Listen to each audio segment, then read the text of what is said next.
On va partir en mer maintenant. Oui, oui, oui, pour observer justement l'impact des activités humaines, notamment dans les profondeurs. Donc, destination tout de suite, le centre de recherche de l'Ifremer à Brest.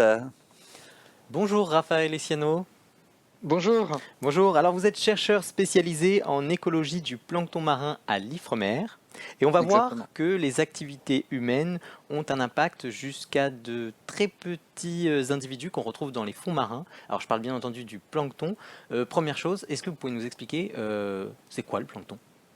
Oui, alors les planctons marins sont l'ensemble de tous les micro-organismes qui habitent dans tous les systèmes aquatiques et dont on distingue en fait parmi les planctons les phytoplanctons, ou ce qu'on appelle plus généralement les microalgues, qui sont des organismes photosynthétiques. Comme les plantes, en fait, ces micro-organismes sont capables de produire de l'oxygène et cet oxygène est utilisé par tous les autres organismes vivants en mer, mais aussi sur toute la planète. En fait, il faut savoir que les phytoplanctons contribuent à plus de 50% de la production primaire sur Terre. Autrement dit, sans les phytoplanctons, la vie dans les mers, dans les océans et sur Terre ne sera pas possible.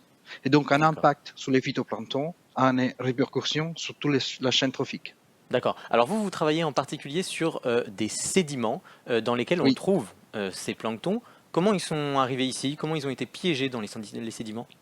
Alors, en particulier, moi, je suis pas le généticien, donc je m'occupe exactement de récupérer l'ADN ancien qui est stocké dans les sédiments marins. Donc, en particulier, je regarde en fait quelles sont les communautés anciennes qui sont présentes en fait à l'époque. Et ce que j'ai essayé de reconstruire en fait avec ces maquettes en fait que vous pouvez regarder ici, qui vient juste de la fête de la science qu'on a fait ici à l'espace des Capucins à Brest. On a reconstruit en fait les changements des communautés planctoniques suite aux pollutions humaines. D'accord. Alors on va y revenir. Mais d'abord, je voudrais savoir, voilà, en étudiant le sédiment marin, jusqu'à quand on arrive à remonter en arrière? Alors ça dépend. Alors il dépend de la longueur en fait de la carotte de sédiments qu'on prélève et de l'écosystème qu'on étudie. En fait, ça dépend du taux de sédimentation dans cette zone. Alors ici, en rade de Brest, on peut arriver à 9000 ans. Il y a 9000 ans, avec une carotte de plus ou moins 5-10 mètres, et avec une carotte plus ou moins d'1 mètre, 2 mètres, on peut remonter à 150, 200 ans. D'accord. Alors ces carottes, vous allez les chercher donc directement dans les océans. Expliquez-nous comment vous procédez pour récupérer ces carottes et en extraire l'ADN. Oui, alors on va les récupérer avec des systèmes style carottier, donc on s'embarque, on prend des bateaux, on utilise en fait un carottier plus ou moins important selon les types de carottes qu'on veut prélever. Voilà, vous avez des images qui représentent ça. Ouais. Et ces carottiers en fait, et après embarqués, on prélève en fait ces carottes dans des troupes plexiglas et dans ces carottes, après on les découpe en fait, tranche par tranche. Ouais. Et à l'intérieur, en fait, de cette partie, voilà, vous regardez, à l'intérieur de cette partie, on prélève l'ADN, en fait, qui est bien stocké et traité de manière à éviter les contaminations avec de l'ADN contemporain. D'accord. Et alors après, sur quoi vous renseigne cet ADN? Vous arrivez à savoir à quelle population il peut appartenir, c'est ça? Oui, c'est en fait, on trace via un gène, en fait, un gène qui permet l'identification de cette espèce. Donc, on peut essayer d'être assez exhaustif sur la diversité, en fait, de toutes les microalgues présentes, et nous permet, en fait, d'identifier taxonomiquement les espèces qui sont présentes par des approches qu'on dit des metabarcoding. D'accord. Alors là, vous avez mené un projet autour de Brest, c'est bien ça, Oui, pour oui, exact. étudier les populations de plancton qui sont présentes. Et vous avez donc cette magnifique maquette à côté de vous pour nous Ouais. présenter justement les résultats que vous avez obtenus sur ça. Et expliquez-nous un peu quel était l'objectif et les Ouais. résultats que vous avez obtenus. Alors l'objectif c'était d'essayer de comprendre en fait si la pollution humaine avait un impact justement avait eu un impact dans le temps sur les populations de la rade de Brest. Donc ce qu'on a pu récupérer donc cette maquette représente en effet tous les types de populations sont sur la rade de Brest, donc l'élevage, les pollutions urbaines, les pollutions agricoles, la pêche, etc. Et donc ça impacte en fait l'écosystème marin de la rade de Brest. Et à travers des carottes on va dire de un mètre et demi, en fait, on a pu reconstruire en fait dans le temps, de 1900 jusqu'à 2021, les pollutions de la rade de Brest. En D'accord. particulier, vous voyez en fait, il y a une ligne noire là. Ouais, ça Alors représente cette quoi? ligne noire, et en fait, c'est les 1945. Donc on a pu retrouver en fait dans les carottes de la rade de Brest les traces de la pollution de la Deuxième Guerre mondiale. Ah, donc vraiment spécifiquement à cette période-là, et avec un pic de pollution énorme. Et suite à ça, il y a eu un autre type de pollution qui s'est instauré, en fait des pollutions plus liées à l'agriculture, au développement de l'industrie agricole, de l'activité agricole sur le territoire brestois. d'accord. Et quelle, Et quelle grâce pollution, quelle pollution on avait plutôt avant? On n'en avait pas trop, c'est ça?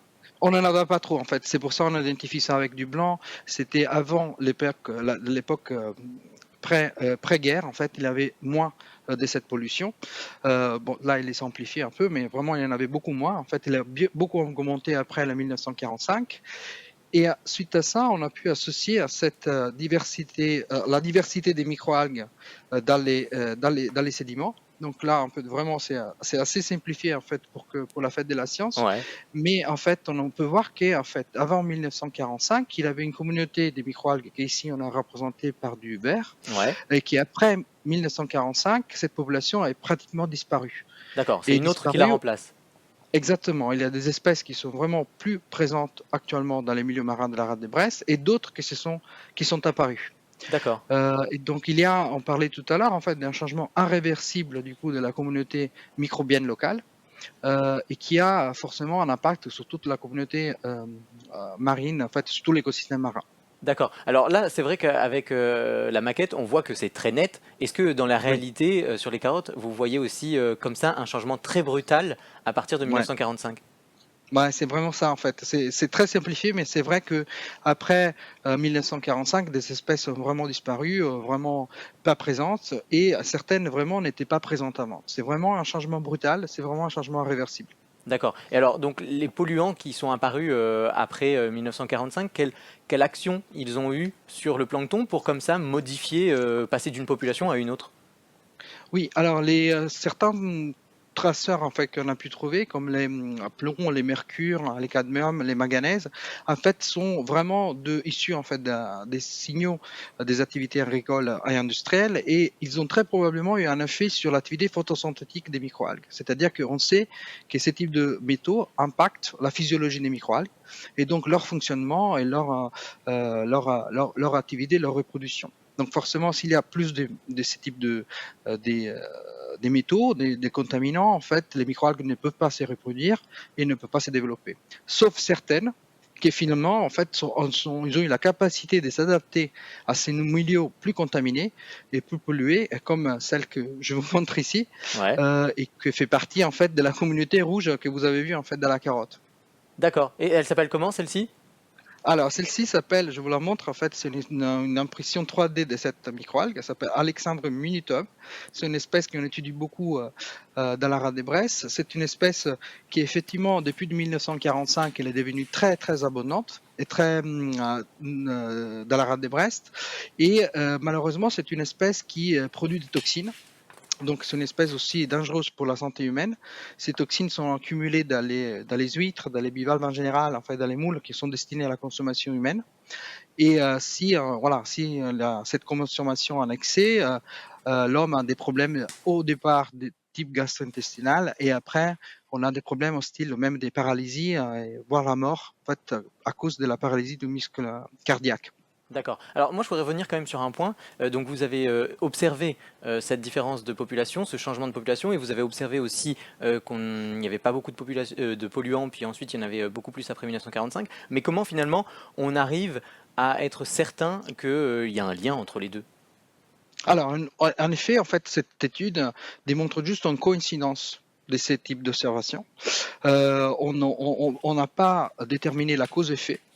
C'est vrai qu'on n'a pas pu dire en fait à cause de ça il y a eu ce type de changement, mais comme je disais tout à l'heure, en fait on sait que ces types de polluants en fait ils ont un effet sur la physiologie des microalgues et sur leur activité, et donc on soupçonne en fait que c'est vraiment ces types d'activités des polluants qui ont causé en fait ces types de changements de communautés qu'on observe aujourd'hui. D'accord. Alors là, vous avez mené donc les études autour de Brest, donc à l'échelle très locale. Est-ce que vous avez prévu de le faire ailleurs Oui. Alors en fait, on a très prochainement, je partirai pour la Nouvelle-Calédonie, on parlait tout à l'heure de l'Outre-mer, pour étudier spécifiquement l'activité minière en fait qu'il a eu en Nouvelle-Calédonie, donc et l'impact de l'activité minière sur les communautés microbiennes. Donc ce sera cette année. Et après, en fait, je développerai à partir de 2023-2024 un projet européen qui permettrait de faire des carottes similaires à celles-ci, mais dans toute l'Europe, de la Scandinavie jusqu'à la Grèce, et dans d'autres écosystèmes très fortement impactés par l'homme, à la fois dans des ports, par exemple, dans d'autres villes bombardées, et qui permettra en fait de contextualiser et de comparer les résultats de la rade de Brest avec d'autres écosystèmes et vérifier en fait, trouver des patrons généraux pour l'impact de l'homme sur les microalgues et la microbiologie en général. D'accord. Eh ben, merci beaucoup Raphaël Essieno pour toutes ces explications et félicitations pour cette très belle maquette, on a tout compris. Merci. Merci beaucoup. Merci beaucoup.